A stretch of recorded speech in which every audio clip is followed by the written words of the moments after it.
Today, we're talking about the PLFA test, a common agricultural test that lets you test key soil health indicators, breaking down your soil's biology. PLFA stands for phospholipid fatty acid analysis. PLFA tests for the two most important metrics of soil health: microbial abundance and microbial diversity of your soil. Microbial abundance and diversity determine how efficiently nutrients are cycled, stored, and delivered to plants. A larger microbial population drives faster residue decomposition, organic matter turnover, and nutrient mineralization. A more diverse community stabilizes these processes by supporting multiple nutrient pathways, improving resilience to stress, and reducing nutrient losses through leaching or volatilization. Together, the abundance and diversity of microbial populations heavily influence nutrient availability, timing, aggregate formation, disease suppression, and overall capacity of a soil to support consistent crop nutrient uptake. We're going through all of the measurements on a PLFA test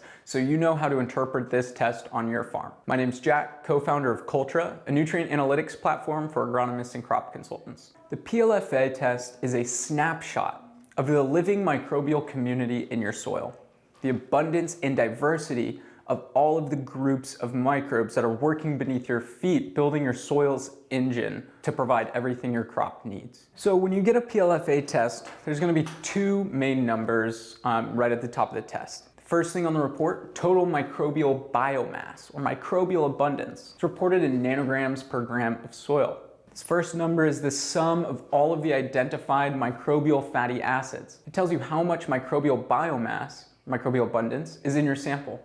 Rough benchmarks from Ward Labs data have conventional tillage systems typically running around 1,200 nanograms per gram for the microbial abundance, with other operations that have been doing no-till for multiple seasons that utilize cover crops often see this number being upwards of 3,500 nanograms per gram. Now, higher isn't automatically better. Generally it is. It depends on your system and your goals.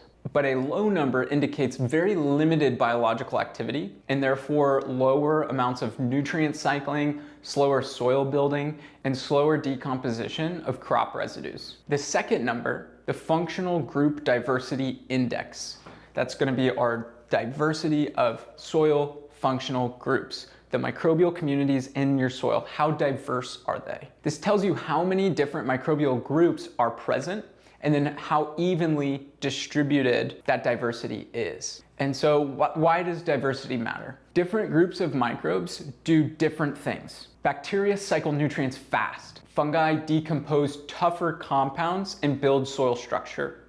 Protozoan release nutrients by eating the bacteria and allowing those nutrients that those bacteria have cycled to be released and able to be taken up by the plant. If you're missing functional groups, you're missing key soil functions. The more diverse a soil's microbial population, the more functionality and resilience a soil has. A soil dominated by one group, say 90% gram-negative bacteria, and trace amounts of other functional groups, gets a low diversity score, even if the total biomass is high. A soil with all 6 groups present in roughly equal proportions gets a higher score. Now, when we're looking at numbers coming back from a lab, the numbers don't have any value unless they're compared to something, compared to an ideal value or an ideal range. The thing with PLFA is it's quite difficult to nail down an ideal value. But generally, for this second number, the diversity of functional groups, we want to see something above a 1.2. But more important is we want to see a trend going upward. So that means last season's soil health measured by microbial diversity compared to this season's soil health measured by microbial diversity, that graph should be going up. Now we're going to break down the most common functional groups seen on a PLFA test. Bacteria reported as total bacteria, then subdivided into gram-positive and gram-negative. Gram-positive bacteria are roughly an indicator of stress. They're generally hardier, more resistant to drought and environmental stressors, and they tend to dominate in cooler conditions or during fallow periods when carbon availability is low. That's their main food source. Now, gram-negative bacteria, they tend to dominate when carbon, their food, and moisture are more available. This population increases with living roots in the soil, fresh residue inputs, and manure application. We can look at these two groups and analyze their percentages seen on a PLFA test to determine how our soil is according to those two categories. The gram-negative bacteria are more sensitive to decreasing in population under water stress, but they respond quickly when conditions are good. The ratio between them shifts with conditions. A high gram-negative to gram-positive ratio indicates high carbon availability, generally a measure of soil health. A shift towards gram-positive can indicate stress or a soil that does not have a suitable home for the maximum amount of microbes. If the ratio between these two leads towards gram-positive, it might make sense to look at increasing your labile carbon, maybe through biostimulants, cover cropping, and other key soil health practices. Actinomycetes are a specific group within gram-positive bacteria. They grow in filaments like fungi do, but they're bacteria. If you've ever made compost and you turn your compost and you see a bunch of white, you might think it's fungi, but oftentimes it's these actinomycetes. Functionally, they decompose tougher compounds like chitin, cellulose, lignin. We tend to see more actinomycetes in soils that have higher pHs above 6.5. They work similar to fungi in that they play that role of decomposition of tougher compounds. Now moving on to fungi, it's reported as total fungi, just like the bacteria, but then is subdivided. There are two main types of fungi we want to look at: saprophytic fungi and arbuscular mycorrhizal fungi, AMF. You've probably heard of mycorrhizal fungi. They're the ones that attach to our crop's roots and are able to do a host of very beneficial processes. So to start, saprophytic fungi are decomposers. They're the guys that break down the dead organic matter, the residue, anything with carbon. And now they're particularly effective at degrading lignin and cellulose, the compounds that bacteria really struggle with. If your crop residue is taking a long time to break down, which is especially important for cover cropping and cover crop decomposition and getting a nice seed bed, it might be that saprophytic fungi are lacking in that soil if that crop residue is taking too long to break down. They grow as hyphae, so long filaments that push through the soil and physically bind particles together and contribute majorly to aggregate stability, a key component of soil's physical health. And the next one, the arbuscular mycorrhizal fungi, commonly thought about when we think of fungi in an agricultural setting. They're symbionts. That means they colonize the living roots of our crops and form structures called arbuscules inside the root cells. That's where nutrient exchange happens. The plant provides sugars to these fungi, and in return, the fungi provide difficult to reach nutrients like phosphorus, zinc, copper, and then water that's deeper than the crop's roots can get. There's a lot of research on these AMFs, the arbuscular mycorrhizal fungi. They can contribute a majority of a plant's phosphorus uptake in addition to many micronutrients. Their hyphae extend the effective root system of a crop by over 10x. It's important to note that the arbuscular mycorrhizal fungi only associate with living roots, and specific species of crops like brassicas, which are canola, mustards, and broccoli, don't form mycorrhizal associations. So when we're doing our crop rotations, it's important to keep that in mind. So you know if you had a long period of crops that don't form those associations, it might make sense to do a seed treatment or an inoculation of AMF populations. Now, corn, soybeans, wheat, and most grasses are highly mycorrhizal.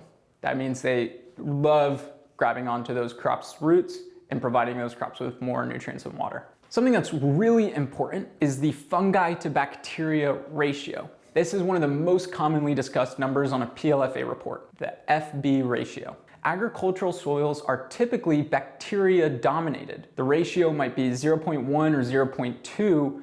As you reduce disturbance and add diverse plant inputs and build organic matter, fungi increase relative to bacteria. A 1-to-1 ratio is sometimes cited as a target for soil health, but this is very context specific. A slightly lower fungal to bacterial ratio, something under 1-to-1, would make more sense for an annual row crop operation. However, for a perennial orchard system, a 1-to-1 ratio is generally better. Fungally dominated systems tend to retain more carbon. Fungi also cycle nutrients more slowly. Bacteria turn over the nutrients fast, in like days to weeks, so nutrients bound in bacterial biomass get released quickly. Fungi turn over these nutrients slower, so nutrients stay in the soil longer before release. This balance creates more stabilized nutrient cycling. So the timing of getting your crops access to these nutrients, rather than having a boom and bust cycle, if you have a more bacterially dominated soil, are able to maintain a stable amount of nutrient release, giving your crops exactly what they need at exactly the right time. So again, in an annual cropping system, a bacteria-dominated community provides faster nutrient cycling, which matches the short window crops have to take up nutrients. In perennial systems, a fungal-dominated community may be more appropriate, although it's important to note that the presence of fungi in an annual system is still very important. Now we're going to talk about protozoa, another indicator measured on the PLFA test. Protozoa are single-celled organisms that feed primarily on bacteria. They're higher up on the soil food web. When the protozoan feed on bacteria and fungi, they release nitrogen and other nutrients that were bound in the cells of those bacteria. A protozoa has a higher carbon to nitrogen ratio than bacteria. So when the protozoa eat enough bacteria to meet their carbon demand, there's an excess of nitrogen able to be released and then taken up by your crops. This is called the microbial loop. Nutrients get immobilized into the biomass of the bacteria, and then they're released when the protozoan graze on the bacteria. It's one of the mechanisms by which nutrients become plant available. The PLFA test will have an indicator. This is commonly the protozoa to bacteria ratio, which indicates how active this nutrient cycling is. Higher ratios suggest more nutrient turnover through this predation of protozoa eating the bacteria. Now, some labs offer stress indicators, which are oftentimes ratios of multiple indicators between each other. They're reported as cyclopropyl fatty acids compared to their precursors. The idea is that certain fatty acid profiles occur under different stress conditions. And so some of these include saturated to unsaturated fatty acids of the microbial community. Again, these are different ratios of the biomarkers that they're testing. When conditions are good in the soil, microbes build membranes with more unsaturated fatty acids. And when conditions have higher amounts of stress like drought, heat, low pH, or not enough carbon for food, they switch more to saturated fatty acids. Basically, the stress indicators you see on a PLFA test can tell you generally how stressed your microbes are, and therefore an indicator of soil health. A higher ratio means the community is under stress and trying to adapt to that stress.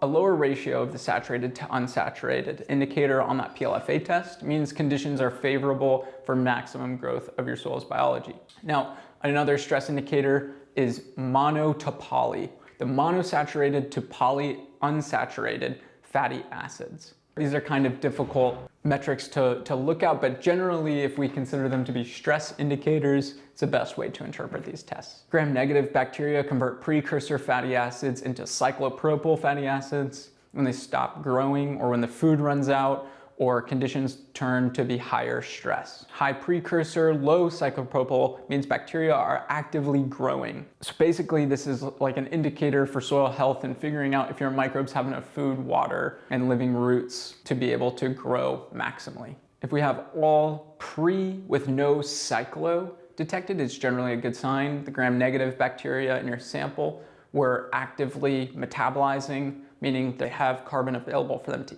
eat when that sample was pulled. I know that last section with the stress indicators can be quite technical. Basically, we just want to know if our soil is improving or if it's degrading, and we can use those stress indicators to figure out if our microbes have enough food and moisture available so they can maximally grow. So for a recap, the PLFA test is a snapshot. Microbial communities change with temperature, moisture over the seasons based on recent inputs and a bunch of other factors. A sample taken in a cool spring condition will look very different than one taken in a warm summer condition, even on the same field. There's no universal baseline, unlike soil tests where land-grant universities have come up with target ranges. What we want to look at for the PLFA test is establishing your farm's baseline so you know if your soil is improving or degrading over time, and we can make specific management decisions to help increase the positive indicators we see on a PLFA test and decrease any of the negative indicators. It's important to know that there is variability between labs, and so when you're beginning to start using PLFA tests, we want to make sure we're using the same lab each time so our trends are consistent. To summarize what we're looking at when we see a PLFA test, the first two numbers, total microbial biomass, it's the abundance, and then that second number, the diversity of those functional microbial groups in your soil. We want that number to also be as high as we can. And then the breakdown bacteria, we have gram-positive versus gram-negative, which is stress response and the composition of your microbial community. We have actinomycetes, the decomposers, fungi, the saprophytic, which are also the decomposers, and then the AMF fungi, which are symbiotic with our plants. Then we see a fungal to bacterial ratio, which is kind of the maturity of that soil. It's a key indicator for retaining carbon,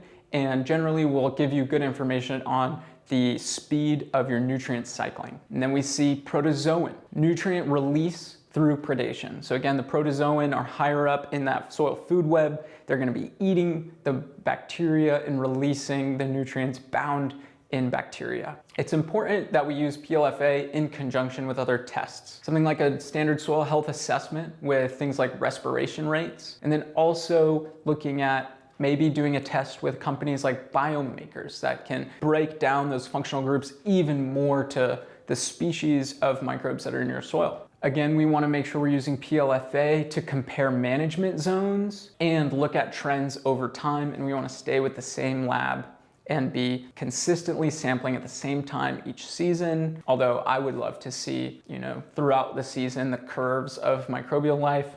But these PLFA tests can be expensive, and so oftentimes growers want to do the same area at the same time each season so they can see a trend. I also want to touch on PLFA tests in the new USDA regenerative pilot program. PLFA is one of the indicators that is allowed when we're tracking soil health, because that regenerative pilot program is going to be measuring outcomes. Showing a PLFA test of your biomass and functional diversity going up, it's going to increase the chances that you'll be able to get funding from that program. Cultra is able to interpret these tests for you. So if you have PLFA tests, you can drag and drop them into the Cultra nutrient analytics software. We'll tell you what's high, what's low, and what to do about it. I hope this video was informative and you learned a lot from this. Again, my name's Jack. I'm the founder and CEO of Cultra, the nutrient analytics software for crop consultants and agronomists. I had a great time putting this together, and I hope to see you in another video.